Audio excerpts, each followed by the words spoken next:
오늘 응답 가지고 말씀 가지고 웨스터민스터 소요리 문답 나눈 두 번째 시간 두 번째부터 여섯 번째 질문까지를 나눌 텐데 이 두 번째부터 여섯 번째까지의 질문은 하나님에 관련된 겁니다.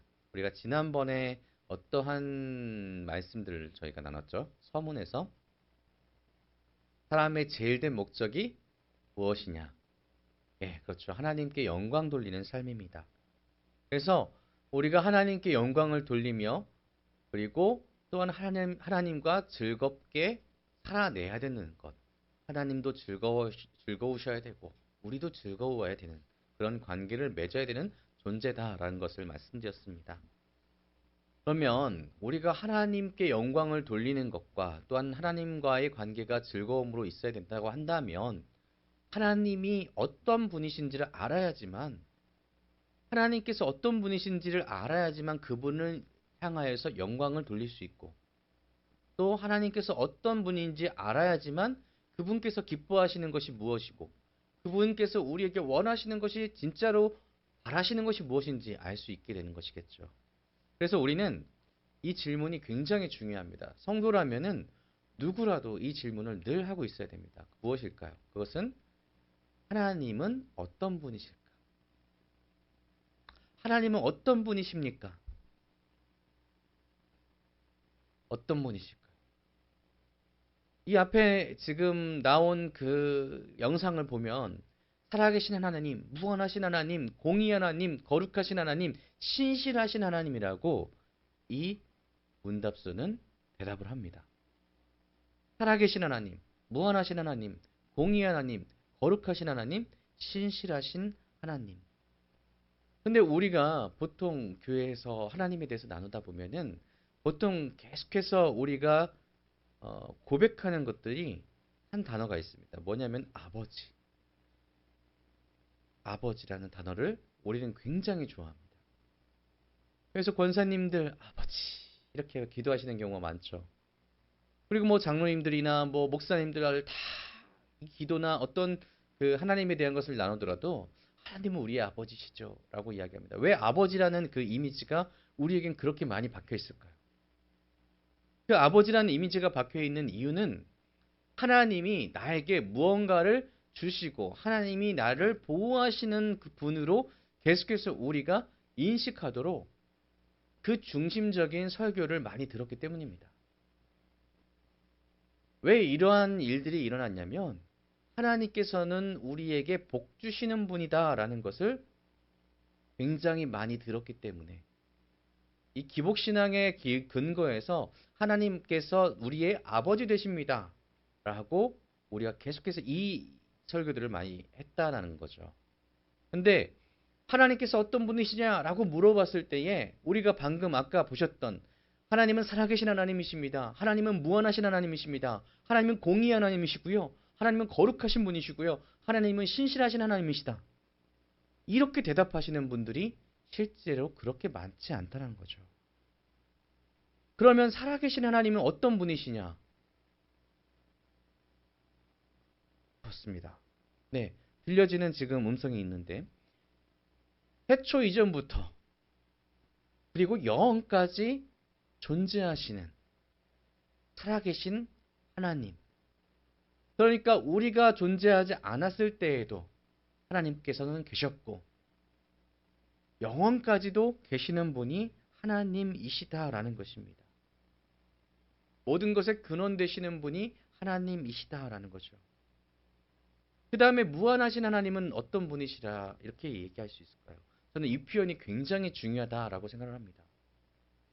무한하신 하나님이라고 한다면 우리는 두 가지를 기억할 수 있습니다. 하나는 전지, 또 하나는 전능. 모든 것을 아시고 모든 것을 하실 수 있는 분. 자, 전지하시다. 모든 것을 아실 수 있고 모든 것을 하실 수 있다라고 한다면 여기서 또 한 가지가 이어집니다. 그것은 무엇이냐면 하나님께서는 절대적이시구나. 그러니까 무한하다라는 뜻은 한계가 없다라는 의미잖아요. 그럼 그 한계 가운데 시간의 한계도 없는 것이고 공간의 한계도 없는 것입니다. 능력의 한계도 없는 것입니다. 우리는 상상에 그 한계가 있죠. 사람들은 우리가 생각을 하다 보면은 밤중에 이런 생각을 할 때가 있습니다. 계속 끊임없이 상상, 공상, 우주의 끝은 무엇일까? 아무리 생각해도 우리 성도 여러분, 우주의 끝이 무엇인지 아는 사람이 있습니까? 없죠. 왜냐하면은 사람이 생각할 수 있는 한계가 있기 때문입니다. 그래서 무한하신 하나님이라고 한다면 이 말에는 하나님의 능력을 우리가 측량하거나 하나님께서 하실 수 있는 것에 대해서 우리가 한계를 두는 것이 얼마나 죄인지, 큰 죄인지를 알 수 있게 된다는 것이죠. 그래서 우리는 단순하게 이렇게 생각하면 됩니다. 하나님은 절대적이다. 하나님은 무한하시다. 이렇게 우리가 인식할 수 있어야 됩니다. 아니, 우리가 그것을 믿어야 됩니다. 그래서 우리 안에 믿음이 성장하고 자라날수록 우리의 신앙 가운데 가장 크게 성장하는 것이 무엇이냐? 하나님께서는 한계가 없으신 무한하신 분이시구나, 절대적인 분이시구나, 이것을 믿게 된다는 것이죠. 그렇다면 반대로 얘기하면 우리의 신앙이 흔들리면 하나님을 한계가 있는 분으로, 하나님을 뭔가 조건이 있는 분으로 우리가 그렇게 인식하게 된다는 것입니다. 우리가 다시 한번 무한하신 하나님을 믿는 우리 모든 성도님 되시기를 주님의 이름으로 축복합니다. 다음으로는 공의롭고 거룩하신 하나님에 대한 이야기입니다. 하나님의 거룩하심, 하나님께서는 구별되시는데 왜 구별될까요?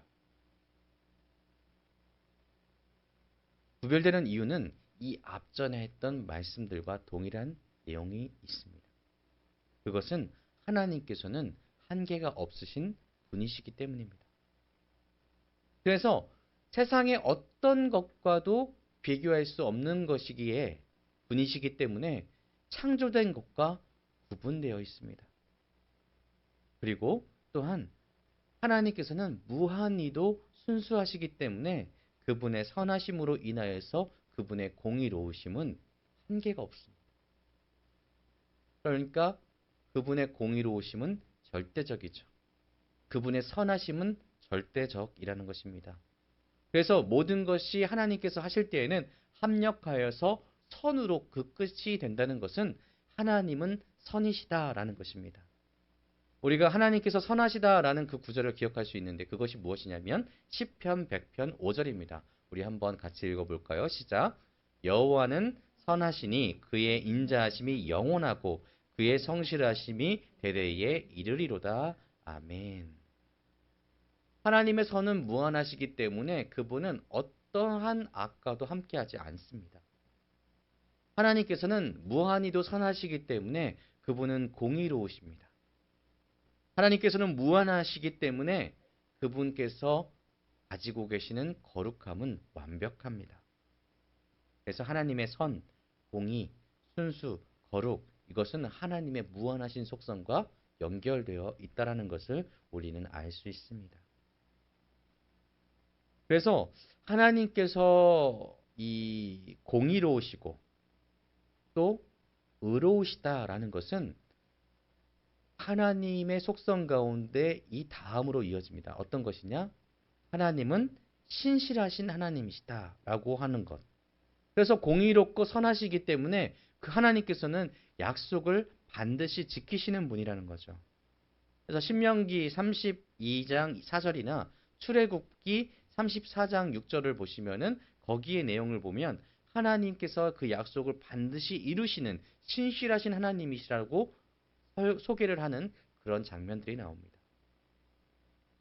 그래서 우리는 그 신실하신 하나님, 무한한 공의 가운데, 무한한 선 가운데 계신 그 하나님께서 약속하신 우리와 약속하신 그 구원의 약속을 믿을 수 있다라고 얘기할 수 있다는 거죠. 자신 있게 이야기할 수 있는 것은 이것입니다. 하나님께서 약속하신, 여러분과 약속하신, 성도와 약속하신, 하나님의 백성과 약속하신 천국은 반드시 우리에게 주어진다. 이것을 믿고 나아가시길 바랍니다. 그래서 이 하나님에 대해서 이렇게 여러 가지 것들을 우리는 분명하게 기억할 수 있어야 됩니다. 아, 하나님께서는 이런 분이시고 이런 분이시고 이런 분이시구나. 그렇기 때문에 우리의 삶 가운데 우리가 하나님을 찬양할 수밖에 없고 하나님을 믿을 수밖에 없고 하나님을 따를 수밖에 없는 것이구나. 이렇게 인정이 되어야 된다는 것이죠. 그러면 여기서 한 가지 또 질문이 생깁니다. 그럼 하나님께서는 참 신이신데 세상에서는 계속해서 우리에게 유혹을 합니다. 하나님만 신이 아니다. 또 여러 가지 신들도 있을 수 있다.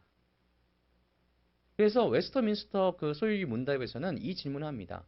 하나님 한 분 외에 다른 하나님은 계신가요? 우리 성모님들께. 하나님 한 분 외에 다른 하나님, 다른 신들이 있을까요?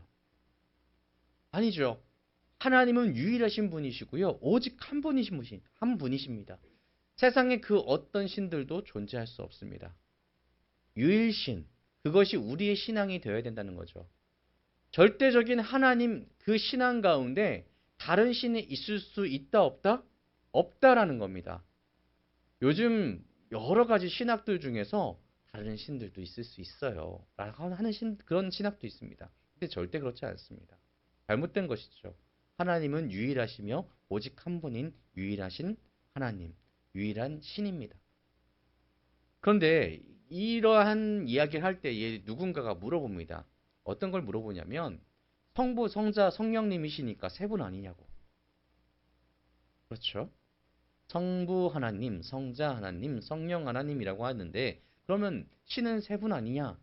그럼 우리 성도님들은 뭐라고 대답할 수 있을까요? 그렇습니다. 자신 있게 아닙니다. 삼위일체 하나님이십니다. 성도는 이렇게 얘기할 수 있어야 됩니다. 하나님은 한 분이시며 삼위가 하나이신 하나님이십니다. 사실 성부 하나님, 성자 하나님, 성령 하나님이 한 분이시다라고 이야기하면 우리의 이성적으로는 이해하기가 쉽지 않습니다. 그래서 이것을 이성적으로 해석하려고 하면은 우리는 혼란 가운데 이것을 따지려고 하다 보면은 불편함 가운데 흔들리는 신앙을 느끼게 됩니다. 근데 놀랍게도 하나님께서는 이 삼위일체에 대한 신학을 얘기할 때에 우리에게 복음을 너희에게 주었을 때 믿어지는 것처럼 내가 삼위일체의 하나님이다라는 것을 너희에게 믿게 하겠다라는 것입니다. 그래서 성경의 말씀들을 보면서 우리는 하나님께서 성부 하나님, 성자 하나님, 성령 하나님이 한 분이시다라는 것을 믿게 됩니다. 우리의 신앙이 건강해지면 건강해질수록 하나님에 대한 이 믿음은 흔들리지 않습니다. 그러니 이것은 신비로서 우리에게 주어지는 하나님의 선물이다라고 말할 수 있죠. 삼위일체 하나님을 믿는 것은 하나님의 선물이고 하나님께서 우리에게 믿게 해 주시는 것입니다. 허락되지 않으면 그 누구도 받을 수 없습니다. 그래서 말씀 가운데 우리가 하나님에 대해서 알려주십시오 라고 간절하게 외치고 또 그 신앙이 믿음이 성장케 해주십시오 라고 했을 때에 우리는 삼위일체 하나님 오직 한 분이신 하나님에 대해서 우리는 더욱더 확실하게 믿을 수 있게 되는 것입니다. 그러니 우리 성도님들은 구하셔야 됩니다. 내가 더욱더 하나님을 더욱더 알아갔으면 좋겠습니다. 하나님, 내게 하나님을 더욱더 알려주십시오. 내가 확실히 주님을 믿고 나아가길 원합니다. 내 신앙이 흔들리지 않도록 내게 주님의 은혜로 내게 믿음을 허락하십시오. 이것이 필요합니다. 자, 여기까지 하나님에 대해서 우리가 들었습니다. 하나님에 대해서 들었죠.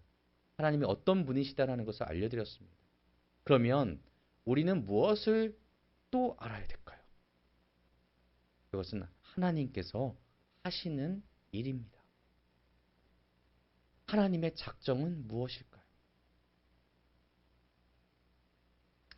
하나님의 작정이라고 우리가 보통 이 성경 그 설교 때는 잘 못 듣는데 하나님께서는 어떤 일들을 하실까? 하나님은 모든 것을 다스리시는 분이십니다.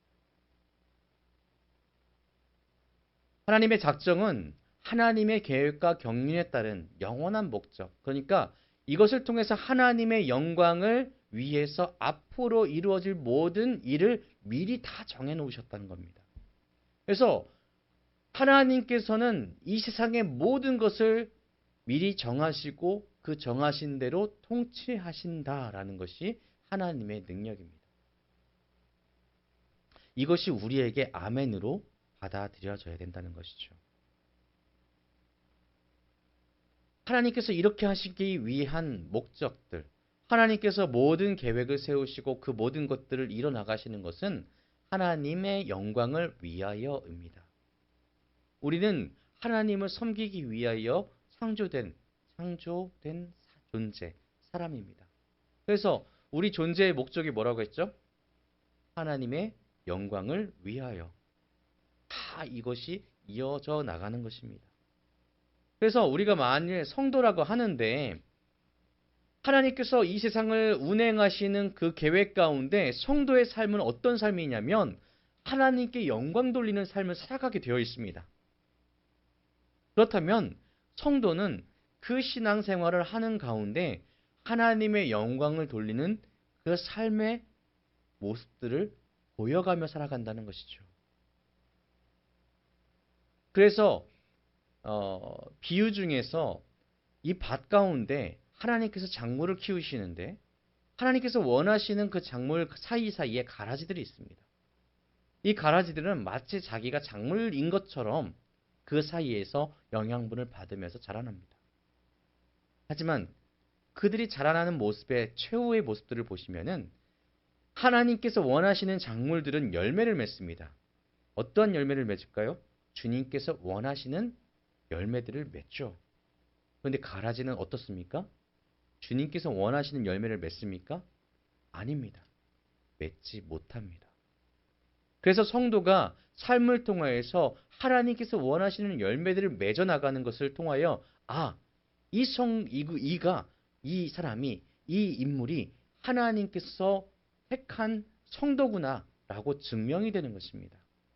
그래서 성도는 날마다 우리의 삶을 돌아보면서 우리의 삶이 하나님께서 원하시는 뜻대로 살아가는지를 늘 돌아보고 주님께서 무엇을 원하시는지 구할 수 있어야 됩니다.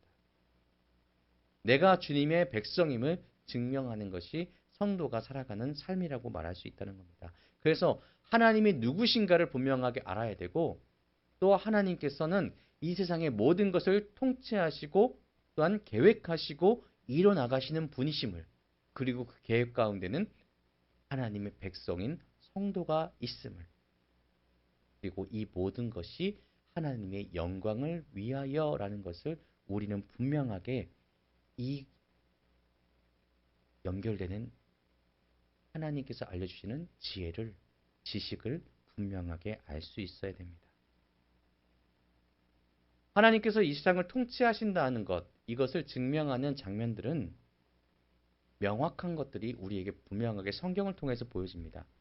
어떻게 실행하셨을까? 그것은 창조와 하나님께서 성경을 통해서 우리에게 보여주셨던 역사의 흐름들을 보면 알 수가 있습니다. 그러면 하나님이 가장 명확하게 보여주신 것이 무엇이냐면 창조인데 창조가 뭐라고 성경에는 말씀합니까? 하나님께서 6일 동안 아무것도 없는 가운데 능력의 말씀으로 모든 것을 선하게 만드셨다. 하나님께서는 온 세상을 창조하셨습니다. 중요한 것은 아무것도 없는 것. 존재가 없는 곳에서 존재를 만드셨다라는 것입니다. 이것을 우리는 믿을 수 있어야 됩니다. 우리 성도님들 믿으십니까? 우리 아이들이 저는 참 걱정되는 게 학교에서 우리가 어렸을 때는 진화론에 대해서 딱 두 줄이 있었습니다.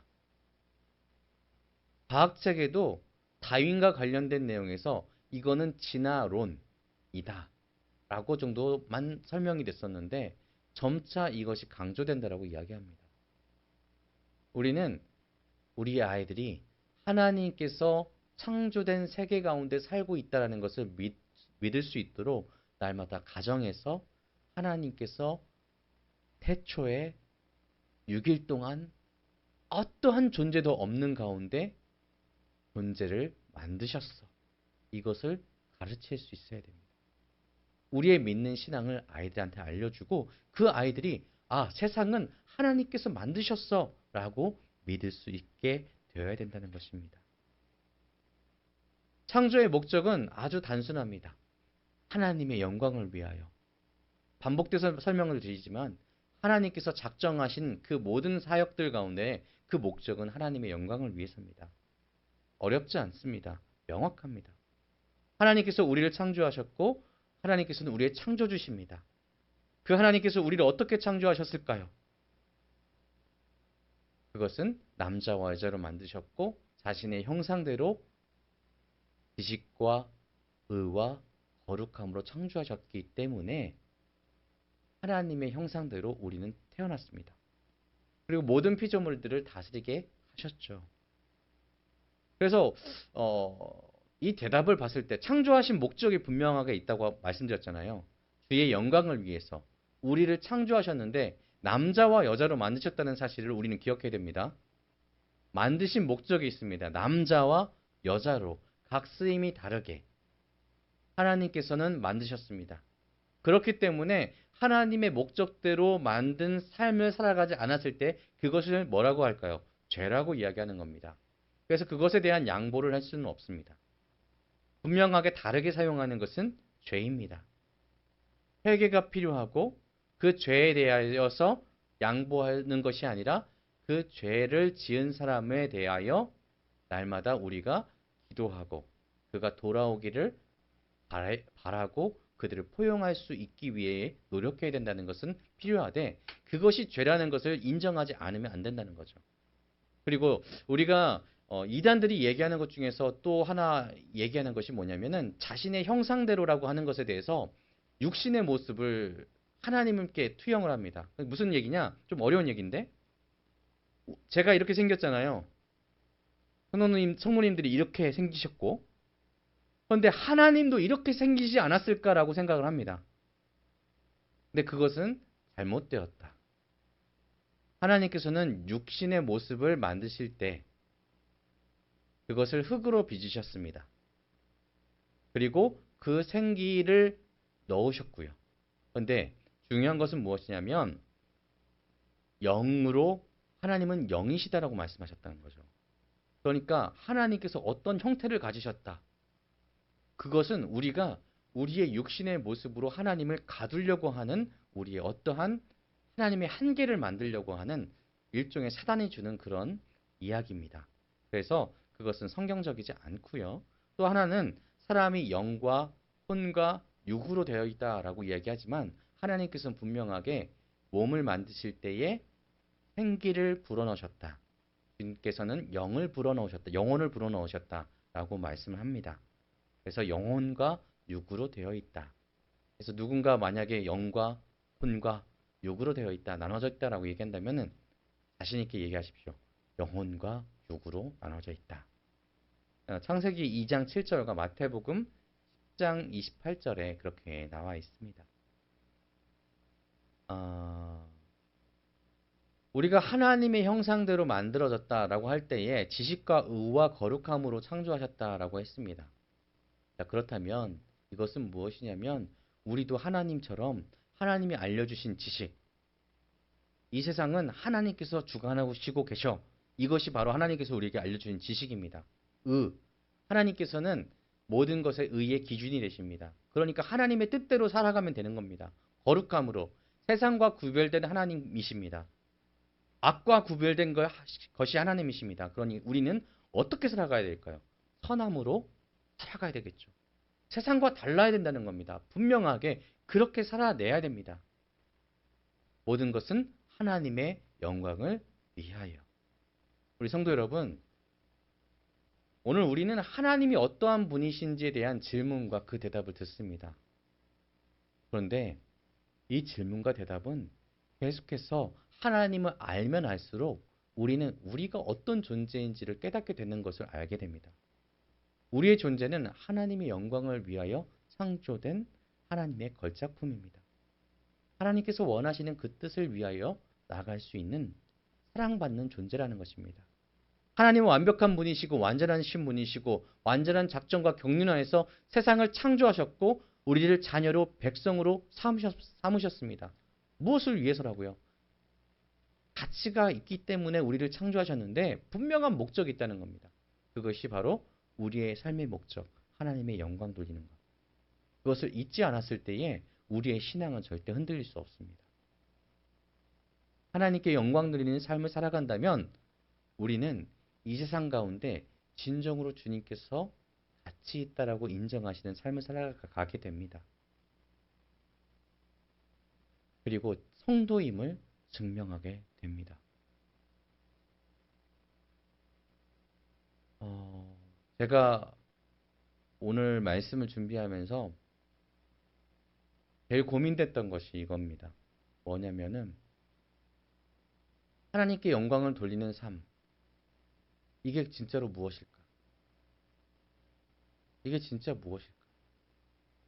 저는 적어도 하나님께 영광을 돌리는 삶이 하나님께서 우리의 왕 되시고 또 우리를 창조하셨고 우리를 구원하셨기 때문에 우리는 그분의 뜻대로 세상에 사랑을 실천할 수 있는 사람이 되어야 된다. 그것이 하나님께 영광 돌리는 것이라고 생각을 합니다. 하나님을 사랑하고 이웃을 사랑하는 것. 가끔가다 제가 세상에 대해서 불만이 있을 수도 있고 제 삶에 대해서 화가 날 때도 있습니다. 나는 왜 이렇게 살아야 될까? 하나님 괜히 왜 나를 왜 목사로 세웠을까? 그래서 왜 이렇게 고생하고 때때로 그런 마음이 들잖아요. 하나님, 왜 나 목사로 해주셔가지고 나 잘 대학도 다니고 있었고 그 대학에서 나와서 친구들 잘 열심히 살고 있고 지금 잘 벌고 잘 살고 있는데 왜 나는 그 길을 걷지 못하게 하셨어? 이렇게 고생하게 하십니까? 그런데 그 생각을 하다가도 주님께서 분명하게 나를 택하셨을 때에는 그 목적대로 나가는 방향 가운데 그 방향대로 살아가면 하나님께서 영광을 받으시는구나. 내가 이렇게 살아가는 것이 하나님께 영광 돌리는 삶이겠구나. 라는 생각을 하게 됐습니다. 내가 힘들 뿐이지 그것이 하나님의 영광 돌리는 데에는 전혀 문제가 되지 않는다. 그 생각을 하게 됐습니다.